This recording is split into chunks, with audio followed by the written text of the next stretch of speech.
I used to think that the slow destruction of a marriage made noise, shouting, slammed doors, crying behind bathroom walls.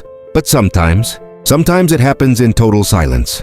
My wife Samantha and I had been together for 8 years. We had one child, our daughter Grace, who had just turned 2 years old. And if you'd walked into our home, you'd swear we were the picture-perfect family. Photos on the wall, a fridge cluttered with drawings, matching holiday pajamas. But pictures lie. It started after I was laid off from my job in tech. Suddenly I was home all the time, angry, embarrassed, and drowning in a fog I didn't know how to explain. I wasn't violent. I wasn't cheating. I wasn't neglectful. I was just lost, like someone had unplugged my purpose and forgotten to tell me how to restart it. I knew Samantha felt the shift. I saw the way she studied me when she thought I wasn't looking, like she was waiting for me to break. But I never expected what she did next. One Wednesday morning, a woman showed up at our door. A nanny. Her name was Claire, mid-40s. Kind eyes, with the same soft energy therapists have. I looked at Samantha confused.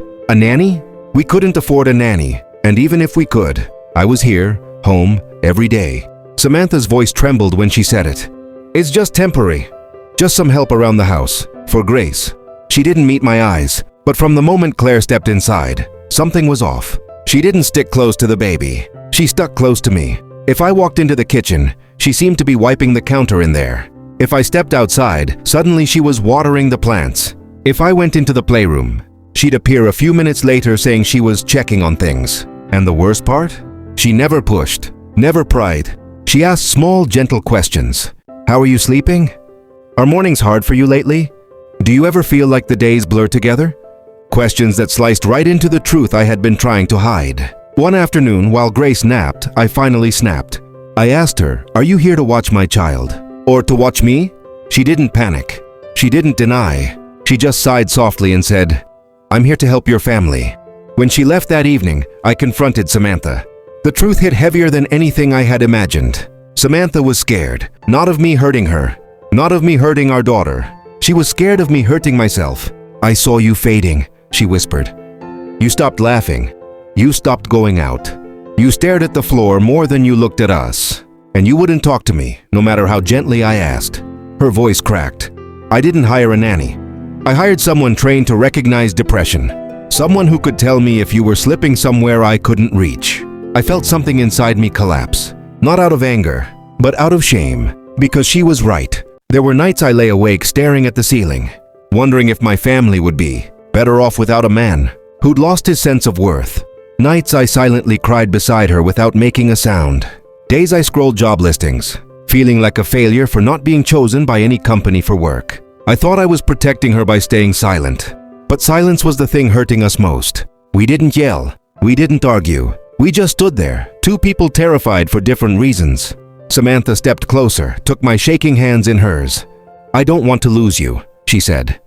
"And I didn't know how to help you if you wouldn't let me in." Something broke open in me. For the first time in months, I cried openly. Not hiding, not pretending. I cried like a man who had been drowning in his own mind and finally found opportunity to let out his pain in tears. Over the next few weeks, Claire became less of a nanny and more of a quiet presence in the house, guiding, observing, gently helping us rebuild conversations we'd forgotten how to have. I started therapy, found a part-time job to get moving again, began doing small things that made me feel like myself. And Samantha and I? We began peeling back the layers of the walls we'd both built. We weren't perfect. We still aren't. But for the first time in a long time, we're honest. The last day Claire worked with us, she hugged Samantha, then turned to me and said something I'll never forget. When people love you, they don't always know the right way to help. But they try. And trying, imperfect, terrified, messy trying, is love too. Now, whenever people ask me what saved our marriage, it wasn't the nanny. It wasn't therapy. It wasn't even time. It was the moment my wife admitted she was afraid of losing me. And the moment I finally told her I was afraid too. Because at the end of the day, the real story wasn't that my wife hired a nanny to watch me. The real story was that she refused to watch me disappear.